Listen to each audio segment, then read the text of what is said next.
পরম প্রেমময় পরম দয়াল শ্রী শ্রী ঠাকুরের রাঙা আতুল চরণে এতক্ষণ যার গুণামৃত পাঠ পড়লেন এবং নামামৃত সুধা পান করলেন, তাদের প্রত্যেকের জীবনের একটি উদ্দেশ্য ঈশ্বর প্রাপ্তি।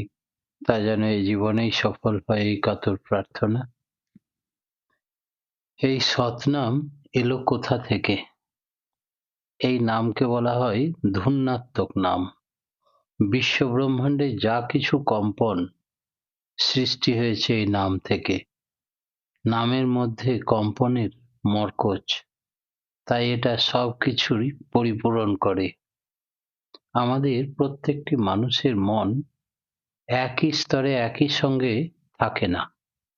মনের নানা স্তর আছে। আধ্যাত্মিক যা, তার থেকে সৃষ্টি হয় শরীর মন। আধ্যাত্মিকতার উপর দাঁড়িয়ে আছে দুনিয়ায় যা কিছু।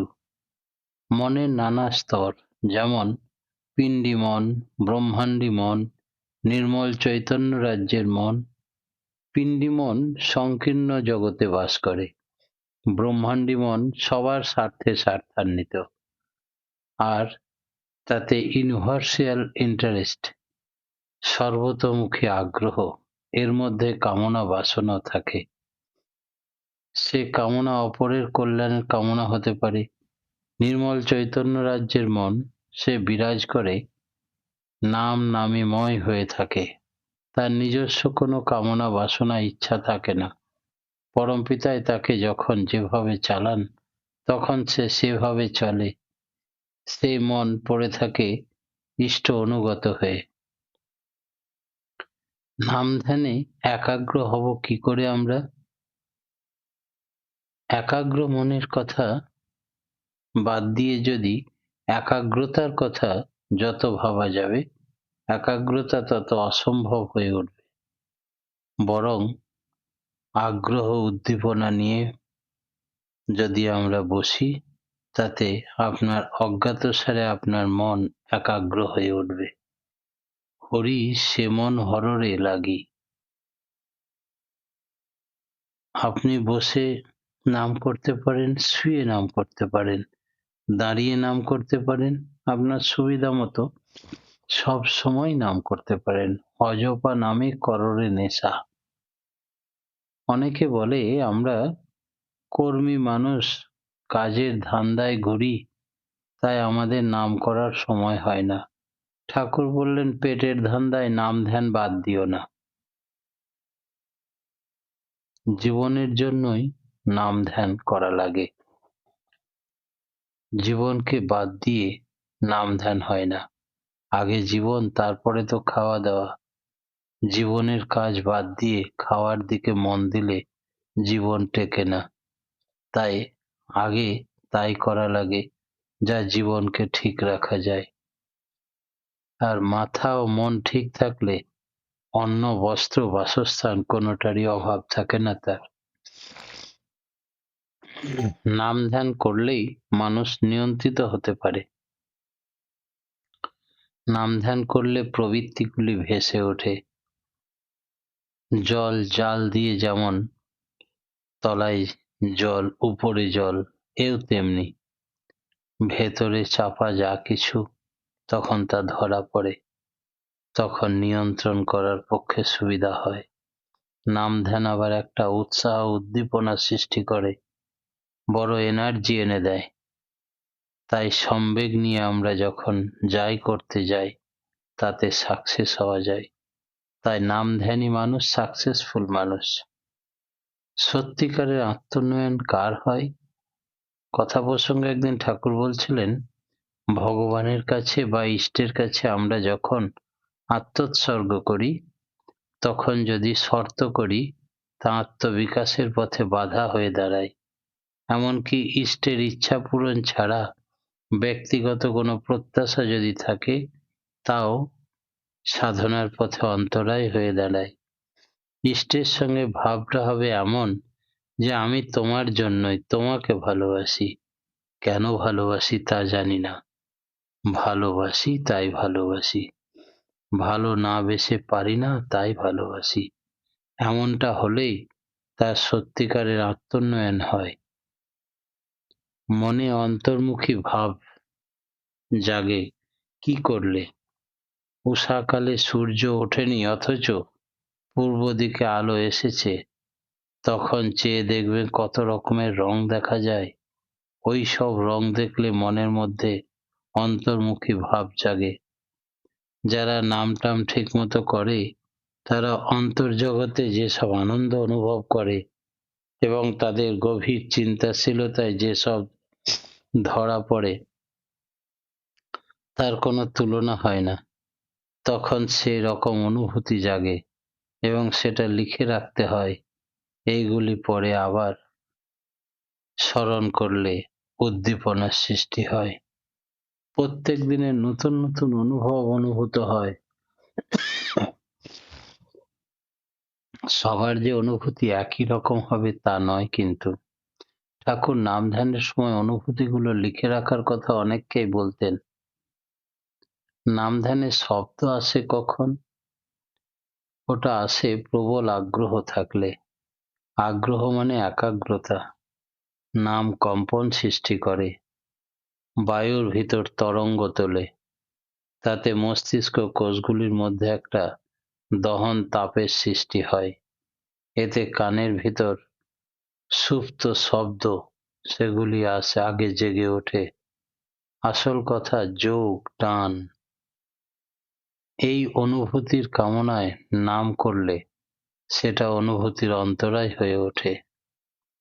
আমি তাকে ভালোবাসি তার সব কিছু নিয়ে, তাকে জীবন্ত করে তুলতে চাই আমার জীবনে। তার পরিপোষণ, পরিপূরণ, পরিরক্ষণ আমার স্বার্থ হয়ে উঠুক। এমনি করে আমাদের অনুরাগ অবাধ্য হয়ে পড়ে। আর্জ বা আকুতি এনার্জি শক্তি হয়ে ওঠে। ভাবের আবেগ হয়তো জাগলো, আবার হয়তো উঠে গেল। তাই নিরন্তর সক্রিয় অনুরাগের উপর দাঁড়াতে হয়। আকুতিটা ক্ষুধার মতো, এর সঙ্গে সক্রিয় সম্বেগ থাকলে সোনায় সোহাগা। কোনো ভালো আবেগ আসলে কিছুতেই তা ব্যর্থ হয়ে যেতে দিতে নেই। একজনের প্রতি হয়তো দয়া হলো, কিন্তু তার জন্য কিছু না করি, তখন ওই দয়া পালিয়ে যাবে। আমি নিরেট হয়ে থাকবো, তাতে অন্তত এক মুঠো চালও যদি দিই, তবে ওই আবেগটা বজায় থাকে, আমার চরিত্রটা উন্নত হয়। তাই ইষ্টানুরাগ বাড়াতে গেলে নিয়মিত ইষ্টভৃতি যেমন করতেই হয়, তা আমাদের ভেতর এমন একটা শক্তি সঞ্চারিত করে যে আপদে বিপদে আমাদের অভাবনীয়ভাবে রক্ষা করতে পারে। শব্দ কখন উদ্ধার করতে পারে না? শব্দের প্রতি টান না হলে শব্দ আমাদের উদ্ধার করতে পারে না। শব্দ আবহমান কাল থেকে চলছে, কিন্তু খুব কম মানুষই তা ধরতে পারে। সৎনাম বিশ্বের কেন্দ্রীয় জীবন কারণ স্পন্দন। শ্রী ঠাকুর বলেছেন, ওং শব্দটা ওঙ্কারকে ভেদ করতে পারলে তারপর সেগুলি আসে, সেগুলি পাওয়া যায়। রাধাস্বামী শব্দ নয়, শব্দপ্রাণ। এই নাম নিজ নাম, এই জন্য অনামী। এই অনুভূতিটা যেমন করে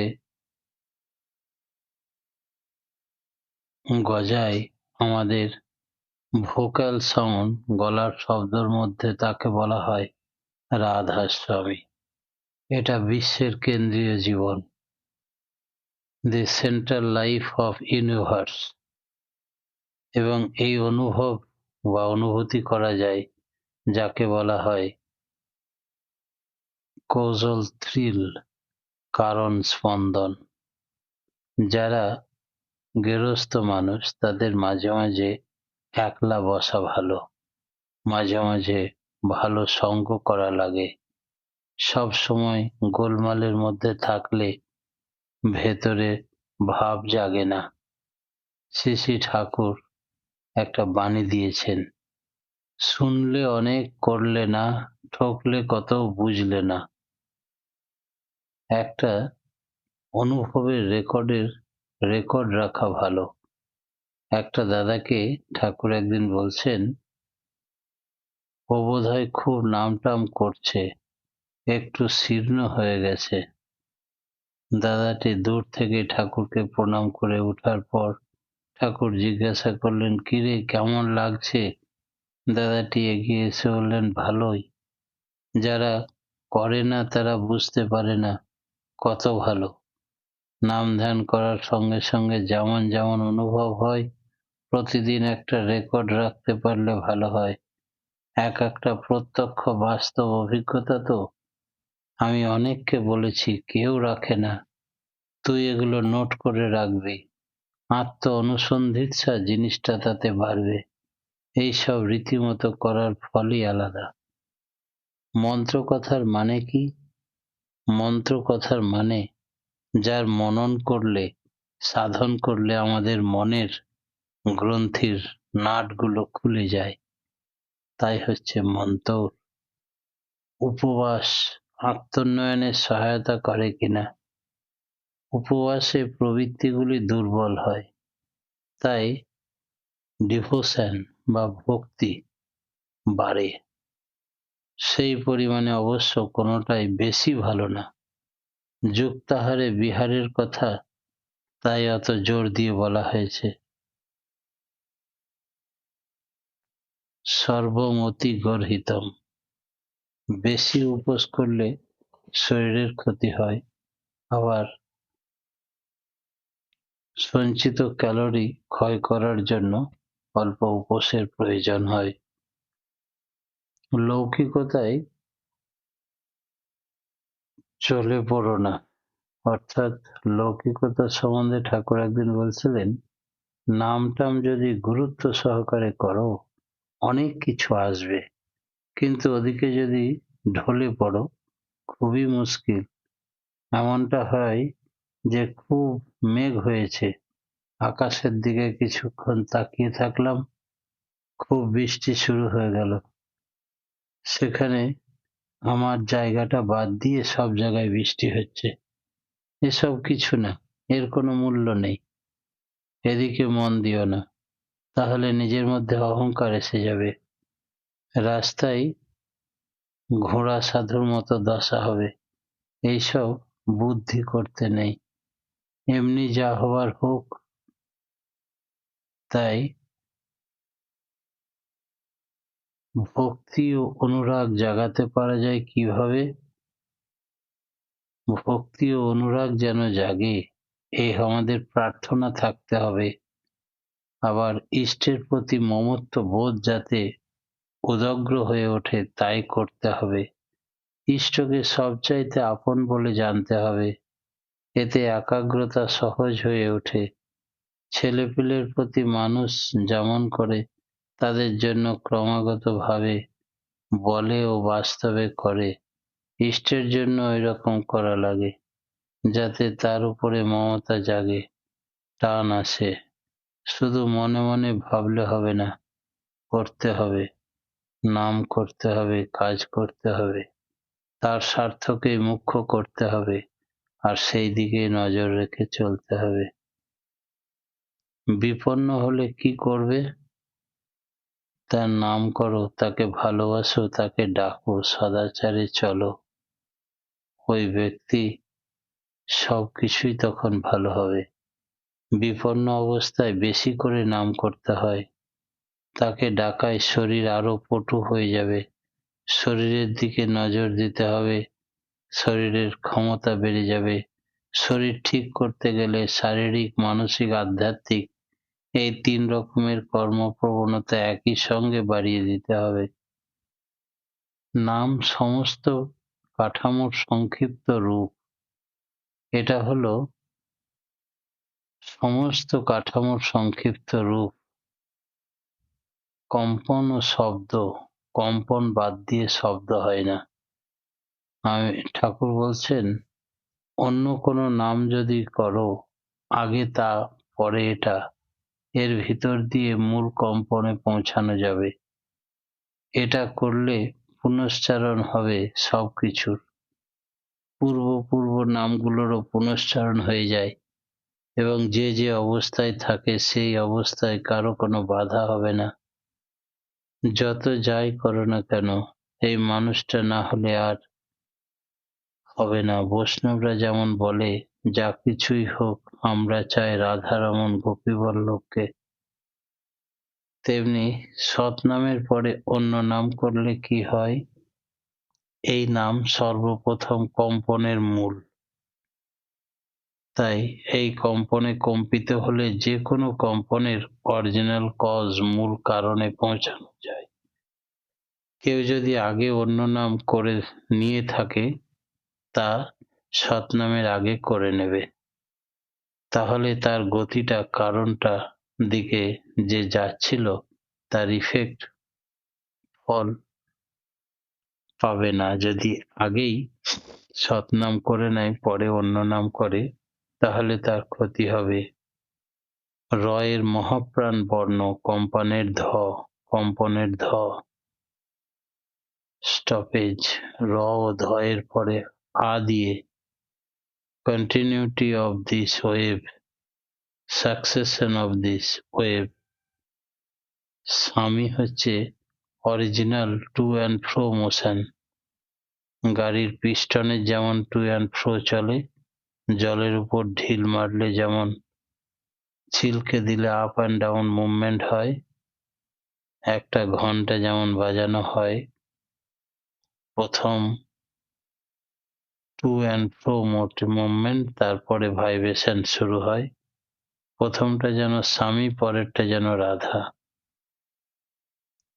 নাম মনে মনে করতে হয় কেন?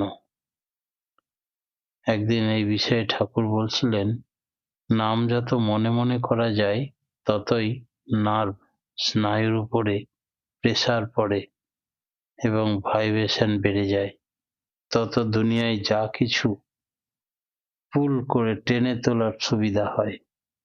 সেই জন্য ভাইব্রেশন মানুষের অন্তর্নিহিত ক্ষমতাকে জাগ্রত করে তোলে। এটা যেন একটা মূল আধ্যাত্মিক সূত্র, ভাইটাল স্পিরিচুয়াল ফর্মুলা, যা দিয়ে সারা দুনিয়াকে বোধ করা যায়। সাধনায় দাঁড়াবে কিসের উপরে? ঠাকুর বললেন, অ্যাক্টিভিটি বাস্তব কর্মের উপরে না দাঁড়ালে কোনো কিছু হবার উপায় নেই। তাই সুকেন্দ্রিক হয়ে যা কিছু করা যায় তার স্বার্থটাই মুখ্য হওয়া চাই। তা না হলে চটপটে কর্মঠ না হলে ভঙ্গুর হয়ে যায়। ওং শব্দটা কি? শ্রী ঠাকুর বললেন, ওং কথাটা হলো finest gross form of the original vibration, মূল স্পন্দনের সূক্ষ্মতম স্থূল রূপ। সৎনাম বলতে কি বোঝা যায়? সৎনাম বলতে বোঝা যায় সৎ বা বিদ্যমানতার কারণভূত প্রতীক। এইরকম ভাবে নাম যদি করতেন আকুতি নিয়ে, তাহলে সব মানুষই যে কি হয়ে যেত তার ঠিক ছিল না। নিজের স্বার্থের গেঁড়োগুলো সব খুলে যেত, কপাটগুলো বদ্ধ কপাট খুলে যেত। তোমার স্বার্থটা মুছে ফেলে দাও, ইষ্টের স্বার্থটাই তোমার স্বার্থ হয়ে উঠুক।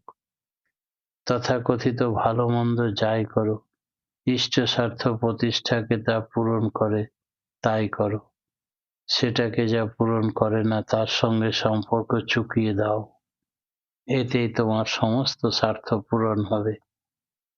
একাগ্রতা আসে কি করে? একাগ্রতা আসে কনসেন্ট্রেশন বা একাগ্রতা মানে উইথ সেন্টার, কেন্দ্রের সঙ্গে যা কিছু করো, ইষ্ট স্বার্থ পরবশনই করো, এর ভিতর দিয়ে আসে একাগ্রতা। আর সন্ধ্যা আহ্নিক যেমন যেমন করার উপদেশ আছে সেইভাবে করতেই হয়। উষা নিশায় মন্ত্র সাধন, চলাফেরায় জপ, যথাসময়ে ইষ্ট নির্দেশ, মূর্ত করায় তপ, এগুলো সব করতেই হয়। তার সঙ্গে নাম ধ্যানের সময় যদি বাজে চিন্তা আসে সেগুলো এড়িয়ে চলতে হয়, অ্যাভয়েড করতে হয়। কেমন করে ইষ্টার্থ পরিপোষণই করে তুলতে হবে সবকিছুকে, সবটার মধ্যে দিয়ে একটা কমন ফ্যাক্টর উপাদান সামান্য বের করতেই হয়, তারপরেই তাৎপর্য কোথায় সেটা খুঁজে পাওয়া যাবে। একাগ্রতা বা ত্রাটকের তফাৎ কি? একাগ্রতা বা ফিক্সেশন, ত্রাটক মানে কোনো একটা পয়েন্টের বিন্দুতে অ্যাটেনশন, মনোযোগ স্থির করে থাকা, তাতে মাথাটা ম্লান বা ভোঁতা হয়ে যায়। অনেকে ত্রাটক করে পাগল হয়ে যায়। কনসেন্ট্রেশন বা একাগ্রতা মানে যা কিছুকে ইষ্টস্বার্থ প্রতিষ্ঠায় নিয়োজিত করা। কনসেন্ট্রেশনকে অনেকে ভুল করে ফিক্সেশন করে দেয়, কিন্তু হুইচ সেন্টার, কেন্দ্রের সঙ্গে তার অনুকূলে সবকিছুকে নিয়ন্ত্রিত করার নাম একাগ্রতা বা কনসেন্ট্রেশন। কনসেন্ট্রেশন উন্নতি করে আর ফিক্সেশন মানুষকে ভোঁতা করে। যাজন না করে শুধু নাম ধ্যান করলে কি হবে? মেজাজ বা টেম্পারামেন্টের এক একজনের এক এক রকম। তাতে ধাক্কা খেয়ে মানুষ যদি ঠিক থাকতে পারে তখন বোঝা যাবে যে ঈশিত্ব এসেছে। আবার এভাবে হবে না, সেও তা বলা যায় না। কতজন হয়তো বনে জঙ্গলে গিয়ে আত্মবিশ্লেষণ করে, নাম ধ্যানে নিজেকে মগ্ন করে, কোনোভাবে নিয়ন্ত্রিত করে, তবে এতে অধ্যয়ন হয়, অধ্যাপনা হয় না। অনুভূতির দিকে আকৃষ্ট হতেই নেই কেন? নাম সম্বন্ধে কথা উঠতেই শ্রী ঠাকুর বললেন, শব্দের পিছনে কম্পন আছে। এই নাম হলো কম্পনের বাচনিক অভিব্যক্তি, ভোকাল এক্সপ্রেশন। তাই জলদিবাজি করতে নেই। নাম ধ্যানের কন্টিনিউটি থাকতে হবে। এখন করলাম, এখনই ছেড়ে দিলাম, এরকম না। এর উপলব্ধিতে আকৃষ্ট হতে নেই, আকৃষ্ট হতে হয় ইষ্টে। ওতেই সব জাগে, সব আসে। অনুভূতিতে আকৃষ্ট হলে অ্যাটেনশন, মনোযোগ চলে যাবে, শুধু ওই অনুভূতির চিন্তায় মাথায় থাকবে। তাই ইষ্ট